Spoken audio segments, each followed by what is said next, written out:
কি মাংস? হা পাতি হা কণী ওলাইছে লাগিব নি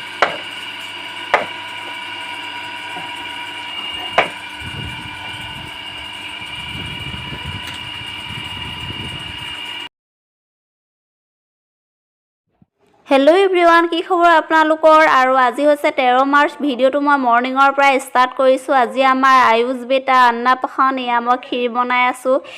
বেটা 16 অক্টোবৰ তাৰিখে জন্ম হৈছিল। তাৰ আগৰ পৰাই আপোনালোকৰ লগত ভিডিঅ' শ্বেয়াৰ কৰিব পৰা নাই। আজি ভাবিলোঁ তাৰ অন্নপ্ৰাশনৰ দিনটো আপোনালোকৰ লগত শ্বেয়াৰ কৰি থওঁ বুলি। সিও ডাঙৰ হ'লে চাব পাৰিব। এইফালে আমাৰ খানাৰ আয়োজন চলি আছে, হাঁহ মাছ আৰু বহু কেইবিধ আইটেম। আৰু এইফালে মাহঁত পাপাহঁত সকলো আহি পালেহি।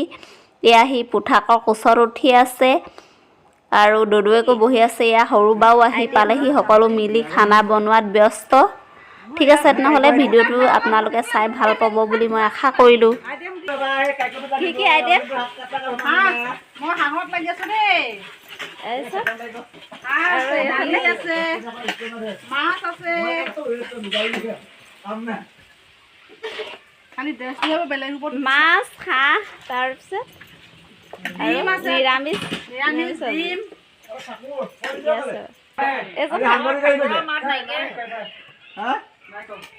অন্নপ্ৰাশনৰ নিয়মটো আচলতে সৰু সুৰাকৈ অকল ৰিলেটিভছৰ মানুহখিনিকে মাতি কৰি থৈ দিলোঁ। সুধিটো ডাঙৰকৈ পতা হৈছিল যদিও কামৰ ব্যস্ততাৰ কাৰণে ভিডিঅ' কৰা নহ'ল। এইফালে আকৌ মোৰ ভাইটিও আহি পালেহি দেই। আহি পায়েহি ডেক'ৰেশ্যন কৰাত লাগিল আৰু ফাইনেলি ডেক'ৰেশ্যন কমপ্লিট কৰিলে। আৰু এতিয়া বেটাক সি খেলাই আছে। সিও মোমায়েকৰ লগত ধুনীয়াকৈ খেলি আছে। আৰু এইফালে সকলোৱে ৰেডি কৰিলে বেটাক ভাত খুৱাবৰ কাৰণে। আৰু দেউতাই নাতিনীয়েকক লৈ এয়া বহিলেই। তেওঁ আকৌ নতুন চোলা পিন্ধি লৈছে দেই নাতিনীয়েকক ভাত খুৱাবৰ কাৰণে। ঠিক আছে, নহ'লে ভিডিঅ'টো চাই থাকক।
নিয়মখিনি কৰাৰ পাছত এয়া খানা ৰেডি হৈ গ'ল আৰু সকলোৱে খাবলৈ বহিলে।